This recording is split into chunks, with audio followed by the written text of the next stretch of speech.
Estamos transmitiendo desde la Iglesia Cristiana Discípulos de Cristo de Funza, Cundinamarca.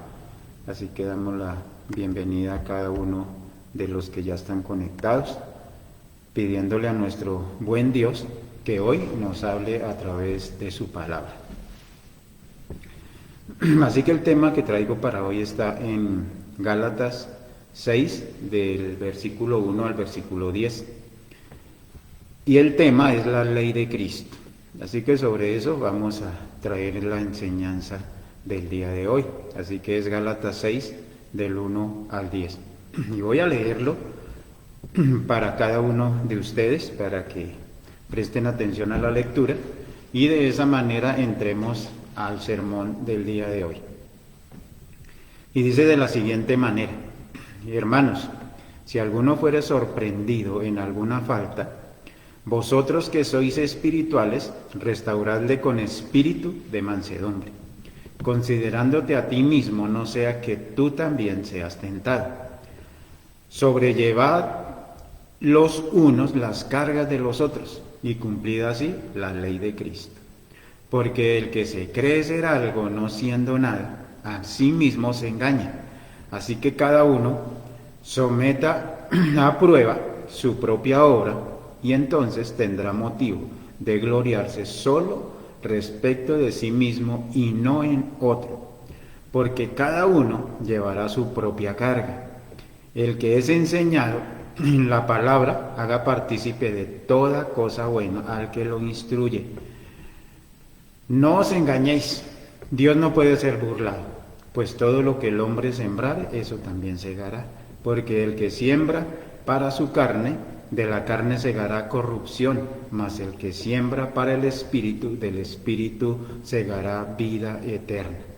No nos cansemos pues de hacer bien, porque a su tiempo segaremos si no desmayamos. Así que según tengamos oportunidad, hagamos bien a todos, mayormente a los de la familia de la fe. Señor, te damos gracias en esta mañana, Dios, que nos permites estar llevando el mensaje de tu palabra. Te pido, Dios, que de acuerdo a tu voluntad, de acuerdo a tu amor, a tu fidelidad y al amor que tienes por cada uno de nosotros, nos hables a través de ella hoy, Señor. Te pido que esta palabra sea de edificación para cada uno de nosotros, en el nombre de Jesús. Amén. Sean bienvenidos. La Iglesia de Discípulos de Cristo de Funza los saluda. Y hoy vamos a comenzar este tema basado en Gálatas, del capítulo 1 al capítulo 10, el capítulo 6, perdón. Así que miramos que el apóstol Pablo en estos 10 versículos va a tratar temas tan importantes dentro del contexto del cuerpo, o sea, de la iglesia, como la restauración del hermano caído, tratándolo con mansedumbre y humildad, la responsabilidad individual, y nos anima a hacer el bien, y también habla de la ley de la siembra y la cosecha. Eso es lo que encontramos en estos 10 versículos que acabamos de leer. Cada uno de nosotros que prestamos atención y lo leímos, ahora vamos a mirar esa parte donde vamos a mirar cada una de ellas, de las partes que les acabé de decir. Pablo comienza el capítulo 6, hablando y exponiendo él expone cómo afrontar la restauración del hermano caído por una falta, una caída o un resbalón, o sea, algo que no son pecados graves. O sea, sencillamente hay personas que cometen deslices, cometen esto, y nosotros como cristianos y espirituales, dice la palabra, tenemos que aprender a restaurar a esas personas. En el capítulo 6, verso 1 y 2, entonces la Biblia nos dice de la siguiente manera: hermanos, si alguno fuere sorprendido en alguna falta, vosotros que sois espirituales, restauradle con espíritu de mansedumbre, considerándote a ti mismo, no sea que tú también seas tentado. Sobrellevad los unos las cargas de los otros y cumplid así la ley de Cristo. Ese es el título del sermón de hoy, la ley de Cristo. Así que mis hermanos, Pablo, cuando dice acá hermanos, comienza el verso 1, hermanos. Pablo les habla con el amor de un padre.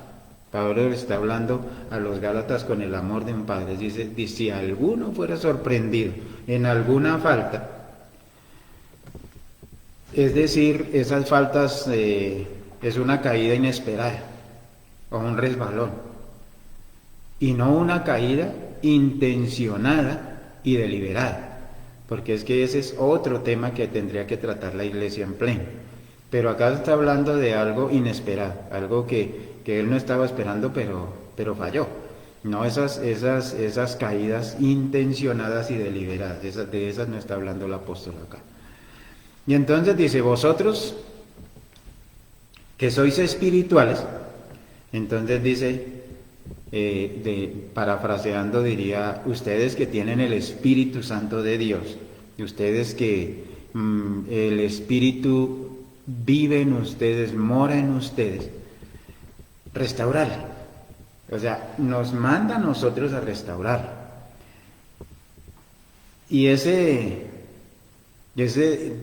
restaurar o restaurarle, como dice acá, entonces traduce de la siguiente manera. ¿Cómo se entiende esa palabra restaurar?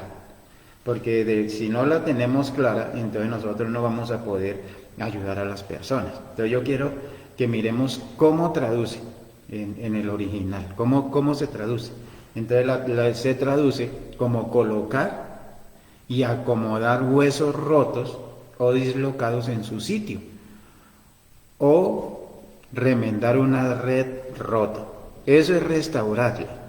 Y entonces dice, ¿cómo lo tenemos que restaurar? O sea, ¿cómo yo tengo que restaurar al hermano? Entonces dice, con espíritu de mansedumbre.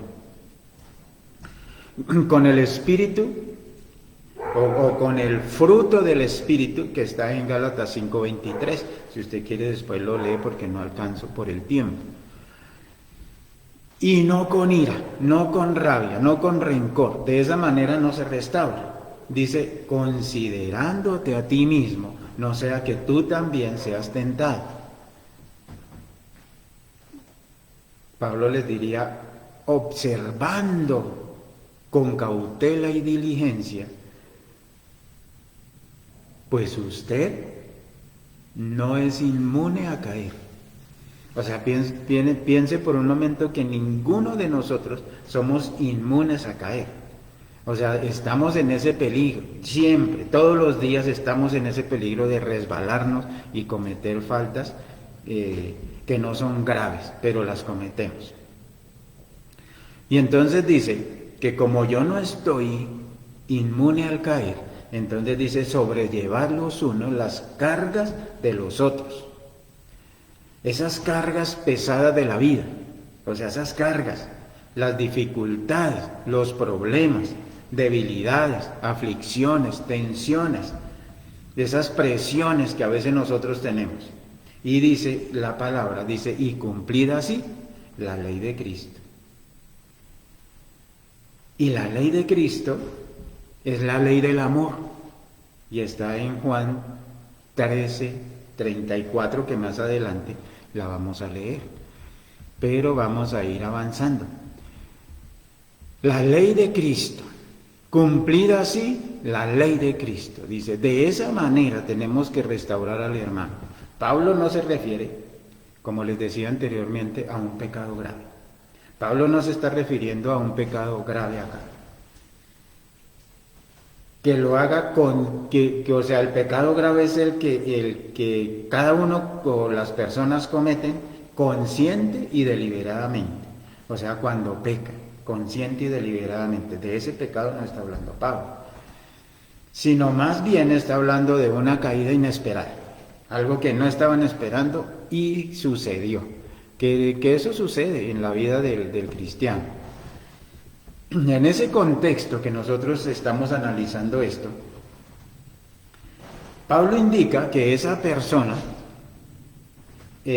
a veces, esas personas que caen, a veces esas personas que cometen esas fallas inesperadas, entonces en el contexto Pablo indica que estas personas procuran ordenar su vida según las normas legalistas.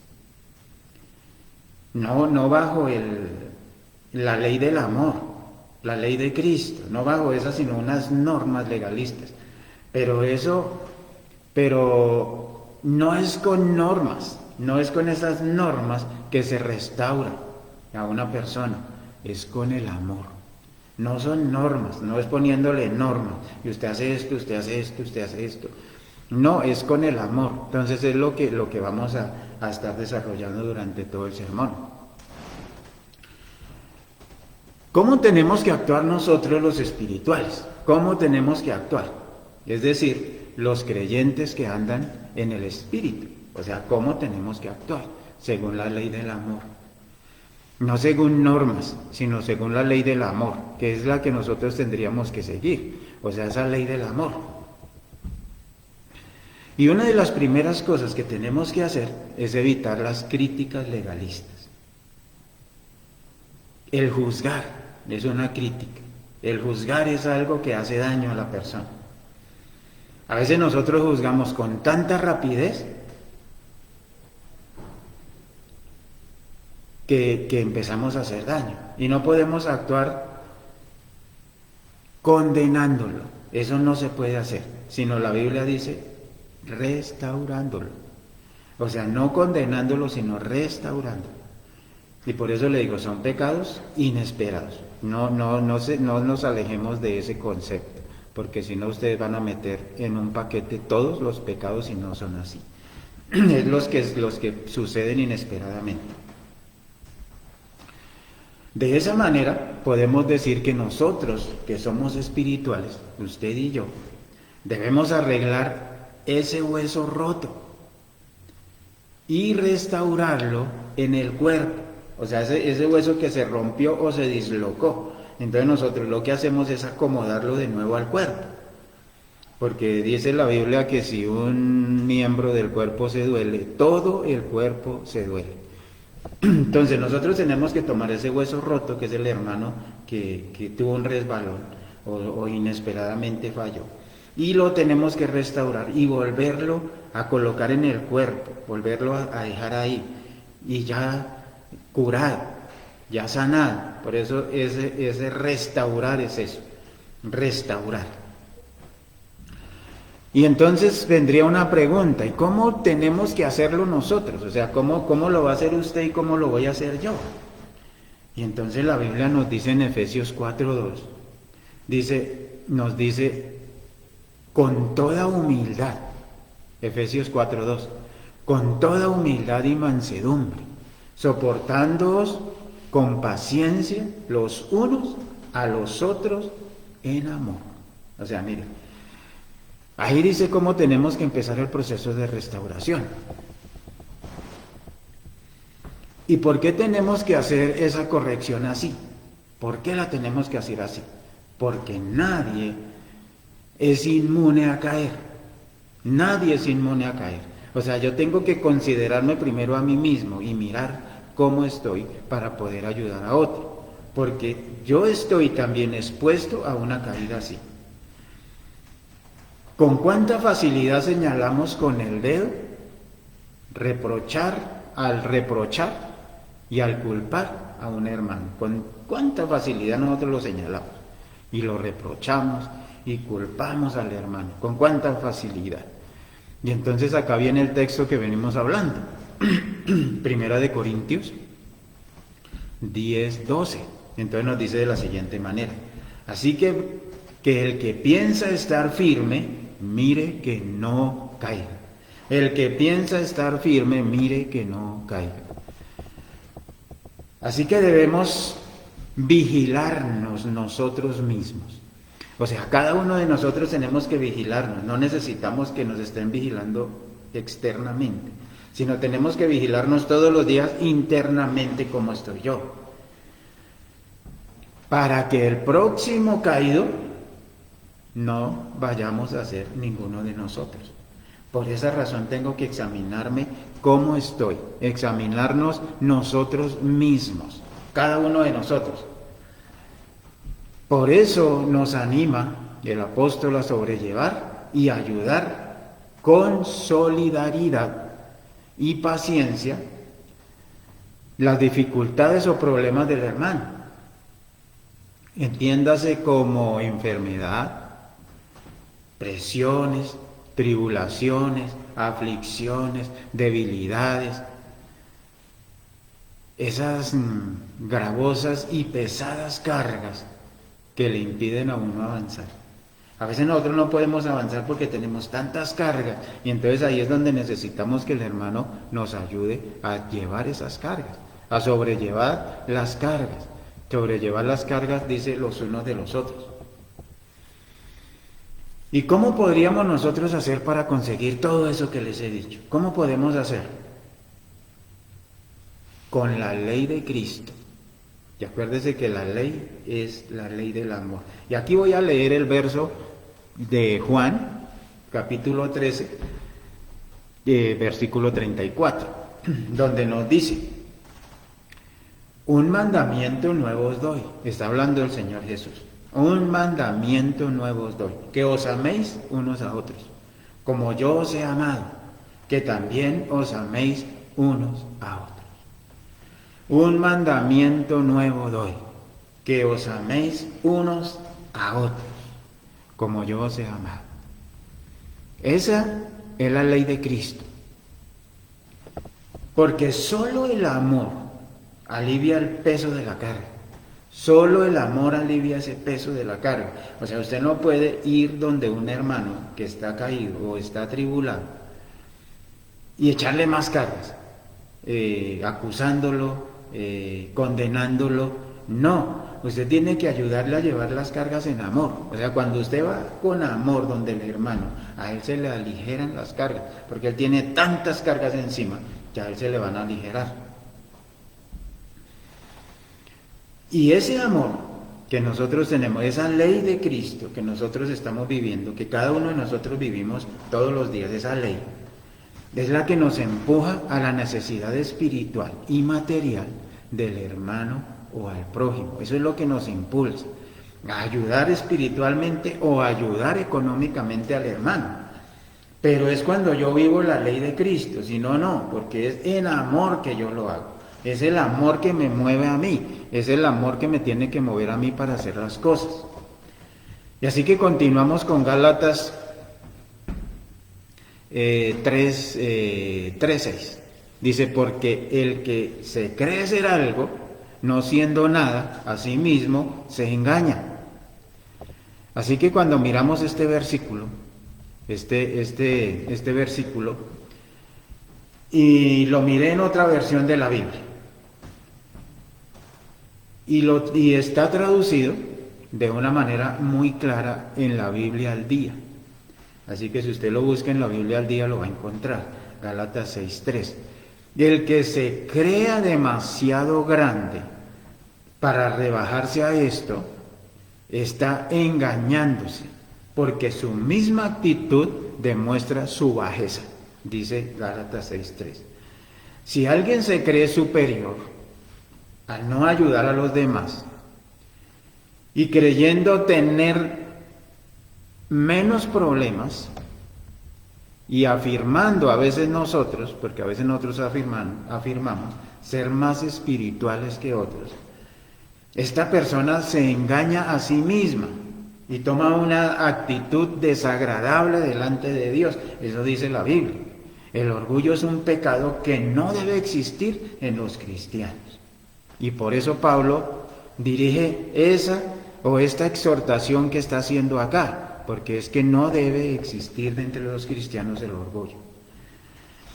Y el remedio de este problema que nos plantea el versículo 3 se encuentra en los versículos 4 y 5, que dice: así que cada uno someta a prueba su propia obra, y entonces tendrá motivo de gloriarse solo respecto de sí mismo y no en otro, porque cada uno llevará su propia carga.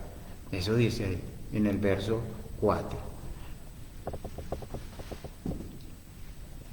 Debido a que cada uno de nosotros, dice el 5 también, debido a que cada uno de nosotros tendremos que entregar cuentas ante Dios por nuestros actos de manera individual. Es responsabilidad de cada cristiano examinar sus acciones con base en la palabra de Dios. Quiero que me presten atención acá un momento. Eso dice la Biblia. Tenemos que basarnos en la palabra de Dios. Porque considerarnos buenos cristianos, tomando como referencia la conducta de otros cristianos, puede llegar a convertirse en un terrible engaño. El parámetro debe ser siempre la palabra de Dios. La obediencia a la misma determina el buen estado espiritual de cada uno de nosotros como creyentes. Las obras deben de someterse a prueba a la luz de la Biblia y no con base a lo que hacen o lo que no hacen los demás. Porque Dios evalúa a cada persona individualmente. Dios va a evaluar a cada uno individualmente, sin importar lo que hacen o dejan de hacer las otras personas.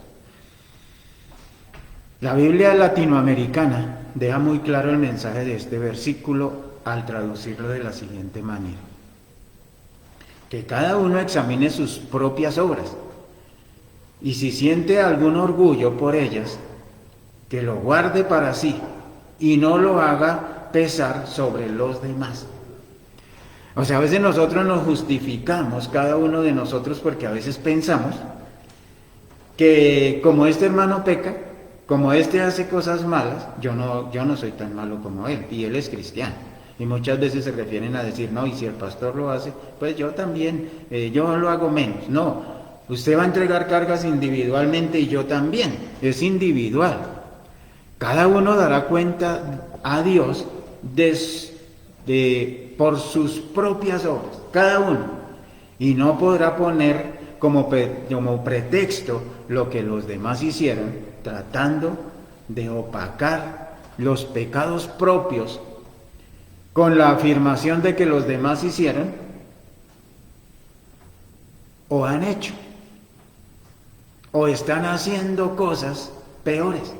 A veces nosotros nos justificamos así para cometer errores, y no se trata de eso, sino, como les decía anteriormente, cada uno de nosotros tenemos que examinarnos todos los días. El parámetro para cada uno no son las demás personas, ese no es el parámetro, sino es la obra de Dios, o sea, lo que Dios está haciendo en mí, no las demás personas, es la obra de Dios, lo que Dios se refleja en su palabra, es lo que yo tengo que imitar de Él, no justificarme por el error de las otras personas. No es necesario estarse comparando con otras personas para concluir con respecto a la vida espiritual que usted tiene. No se puede comparar con otras personas. Usted todo lo tiene que llevar a la luz de la palabra de Dios, compararla con la palabra de Dios, no con otras personas, porque todos fallan, o todos fallamos. La vida de cada cristiano debe ponerse a nivel de la palabra de Dios. O sea, usted la tiene que alinear a la palabra de Dios, no a lo que hacen los demás. No se puede justificar así. Así que el verso 6, el capítulo 6, verso 6, el que es enseñado en la palabra, haga partícipe de toda cosa buena al que lo instruye, dice el versículo 6. Toda cosa buena, dice el versículo. Incluye muchas cosas. Toda cosa buena incluye muchas cosas. Pero de manera especial, significa que los que son instruidos en la palabra tenían la responsabilidad moral y espiritual de ayudar económicamente a sus maestros. Eso está diciendo Pablo. También debían compartir sus progresos espirituales y compartirlos con sus maestros. O sea, es todo eso lo que el maestro va enseñando y otro va aprendiendo y lo va poniendo en práctica, lo debe compartir con sus maestros, las oraciones, etcétera, muchas cosas más. Pero de manera especial, los que eran enseñados en la palabra tenían que cuidar que sus maestros no estuvieran pasando necesidades. Es lo que el apóstol está diciendo aquí. Algunos predicadores y maestros de la palabra de Dios se dedicaban completamente a la obra del Señor, no teniendo un trabajo fijo con el cual sostenerse. Ellos se sostenían así. Yo hago un paréntesis aquí para decir algo. No importa la religión que usted esté practicando, no importa. Pero quiero que usted piense por un momento.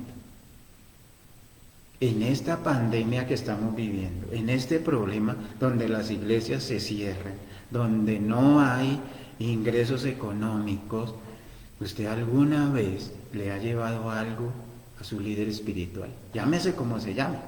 No pongamos nombres, sino pongámosle esa persona que lo está instruyendo a usted en la palabra de Dios. Usted ha ido a buscarlo para llevarle una ofrenda, para llevarle algo de mercado, para llevarle o contarle su parte espiritual o apoyarlo en algo o ir a decir, acá estoy, ¿qué necesita? O se ha olvidado completamente de él, porque a veces piensan que no hay necesidad. Mire, el apóstol Pablo está aquí haciendo un llamado. Por esa razón es que los creyentes, acá volviendo al texto, por esa razón es que los creyentes debían cuidar del bienestar de sus maestros. Por esa razón, lo que está pasando hoy. O sea, es un llamado de atención también para usted, sea la religión que usted practique. Usted ha ido a buscar a su maestro para darle algo. Como dice acá, él puede estar pasando necesidad y usted lo ha ignorado completamente. Y era lo menos que podían hacer en agradecimiento a la dedicación espiritual que de ellos recibían gracias a la misericordia de Dios y que puso a esas personas para que lo guiaran a usted en la parte espiritual. Desde este versículo hasta el versículo 10, Pablo está aplicando los principios de la siembra y la cosecha. En este versículo lo aplica al sostenimiento de los maestros cristianos, que de pronto nosotros, como predicadores de la palabra, necesitamos cada uno de nosotros para poder seguir llevando el mensaje a cada una de las personas que necesitan llevar el mensaje. Entonces, cada uno de nosotros tenemos que mirar en esto. Entonces, Pablo está aplicando acá esos principios de la siembra y la cosecha. Y acá aplica el sostenimiento de los maestros, que sembraron lo espiritual y lo menos que podían cosechar era lo material, que no era nada comparado a la bendición espiritual que ellos habían dado y estaban dando al enseñar la palabra, que es el alimento espiritual para usted y para mí. Entonces, cada uno de nosotros, pues tenemos que hacer esto. Así que esto es lo mismo que Pablo les dice a los cristianos, que según la traducción bíblica de la Biblia al día, entonces nos dice acá en 1 Corintios 6:9, es lo mismo, dice así: nosotros hemos plantado la buena semilla espiritual en ustedes, dice el apóstol. Y hace una pregunta: ¿será demasiado pedir que en cambio recibamos de ustedes el sustento? Eso sí la traduce la Biblia al día, 1 Corintios 6:9. Sería una ingratitud dejar padecer hambre y descuidar u olvidarse de la situación de los maestros espirituales. Y vuelvo y les dejo la inquietud. ¿Qué está haciendo usted por su maestro espiritual en este tiempo de pandemia? Solo les dejo eso. Y quiero decirle que por supuesto no todo debe enfocarse en recibir lo material. No necesariamente. Pues las bendiciones espirituales también deben ser compartidas y todo lo bueno puede mencionarse. O sea, todo lo bueno. Lo que usted pueda hacer bueno por su líder espiritual, todo, no necesariamente económico. Por eso les digo, no necesariamente es solo lo económico. Es todo lo demás, todo lo que viene de más. Así que Gálatas del 7 en adelante, voy a leer el 7. No os engañéis. Dios no puede ser burlado. Todo lo que el hombre sembrar, eso también segará. Porque el que siembra para su carne, de la carne, segará corrupción. Mas el que siembra del Espíritu segará vida eterna. Eso dice la palabra de Dios. Así que el versículo 7 nos dice, y presenta clara y perfectamente el principio de la siembra y la cosecha. Si esto no se aplicara, Dios estaría siendo burlado. Y déjeme decirle, mi hermano, que debido a que Dios no puede ser burlado, la conclusión evidente es que este principio siempre se cumplirá y jamás puede fallar, jamás puede fallar. Por lo tanto, todo lo que el hombre sembrare, esto también segará. Eso dice, todo lo que el hombre siembre. El verso 8 habla del principio de la siembra y la cosecha. También se aplica en ese principio de la siembra y la cosecha se aplica la parte moral. Y dice, el que se entrega a la carne y al pecado, cosechará muerte eterna. El que se entrega a Jesucristo cosechará vida eterna. Sembrar para la carne es muerte, mientras que sembrar para el Espíritu es vida. El mensaje es muy claro, mis amados hermanos. Pero es decisión de cada persona el vivir según Dios o vivir de acuerdo a los deseos carnales. Eso es una decisión de cada persona. Y estar bajo la maldición. A la vez este versículo es sin duda un llamado a la santidad y a vivir rectamente conforme a los frutos del Espíritu Santo, resistiendo a los deseos de la carne. Pero es una decisión de usted. No nos cansemos pues de hacer el bien, porque a su tiempo segaremos si no desmayamos, dice el verso 9. Al creer firmemente que Dios nunca se equivoca ni miente, todo cristiano debe saber que la impunidad no existe ante Dios, pues Él es el juez perfecto y nada se le escapa de las manos. Por esta razón, el creyente debe mantenerse haciendo el bien en todo tiempo, aun cuando vea las cosas adversas. Aun cuando las cosas son adversas, el cristiano debe mantenerse así. El principio de la siembra y la cosecha no puede ser quebrantado porque ha sido establecido por Dios y lleva el sello y es ese sello de autenticidad, es el sello de autenticidad del Omnipotente, del Todopoderoso, del Creador.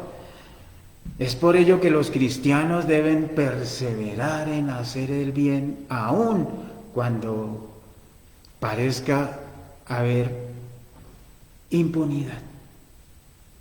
Haciendo el bien en todo tiempo es una manifestación de fe en Dios, porque Dios es justo y cumplirá todas sus promesas recompensando a los obedientes y aplicando los correctivos o juicio a los desobedientes. Eso dice la palabra de Dios. Y terminamos con el verso 10. Entonces el verso 10 nos dice de la siguiente manera, si ustedes están ahí conmigo: así que según tengamos oportunidad, hagamos bien a todos y mayormente a los de la familia de la fe. Eso dice la palabra.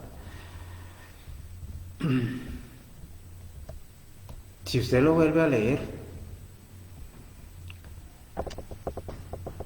siguiendo con el argumento principal de la siembra y la cosecha, Pablo anima aquí a los cristianos a ser buenos servidores de los demás y no dejar de hacer el bien a todas las personas, y de una manera muy especial a los hermanos cristianos, que son los de la familia de la fe. Pero hay que hacer bien a todos, comienza diciendo, pero mayormente a los de la familia de la fe. O sea, yo tengo que ayudar al otro, al que no conoce al Señor, y tengo que ayudar mayormente a los que conocen del Señor. Esto significa discriminar a los no creyentes, dándoles un mejor trato a los cristianos que a los que no son cristianos. No. Lo que está diciendo acá, lo que significa es que con los creyentes se tiene que tener una responsabilidad especial por el mismo hecho de la hermandad espiritual que existe entre nosotros. Y termino leyendo lo que dice Timoteo, primera de Timoteo 5:8, dice de la siguiente manera: porque si alguno no provee para los suyos, y mayormente para los de la casa, ha negado la fe y es peor que un incrédulo. Vuelvo a leerlo: porque si alguno no provee para los suyos, y mayormente para los de su casa, ha negado la fe y es peor que un incrédulo. Así que, mi hermano, espero que este sermón sea de mucha bendición y edificación para usted, así como espero que cada uno de nosotros pues tengamos esa oportunidad de hacer el bien. Así que todo lo que hemos hablado, que ojalá nos sirva a cada uno de nosotros como un estilo de vida. Eso es lo que nosotros esperamos como guías espirituales de ustedes, que esto cambie para ustedes. Así que, mis hermanos, que el Señor los bendiga, que Dios los guarde. Voy a orar para que esta semana sea una semana de bendición y que cada uno de nosotros podamos tener el compromiso con Dios de estar siempre sirviéndole, y así como le servimos a Él, también sirvamos al prójimo y poder restaurar a las personas que han cometido errores. Señor, te damos gracias. En esta mañana te pedimos, Señor, que nos bendigas, que nos guardes, y que a cada uno de mis hermanos y amigos que nos ven y escuchan, que los guardes de igual manera. Señor, gracias por nuestra familia, gracias por poder ayudar, gracias por poder restaurar, y gracias por lo que tú nos das cada mañana, Señor. Te bendigo y te alabo por cada uno de nosotros, y te pido que cada uno de nosotros también seamos restaurados, como dice tu palabra. En el nombre de Jesús, amén. Feliz semana para todos, que Dios los bendiga y Dios los guarde. Amén. Felicidades para todos.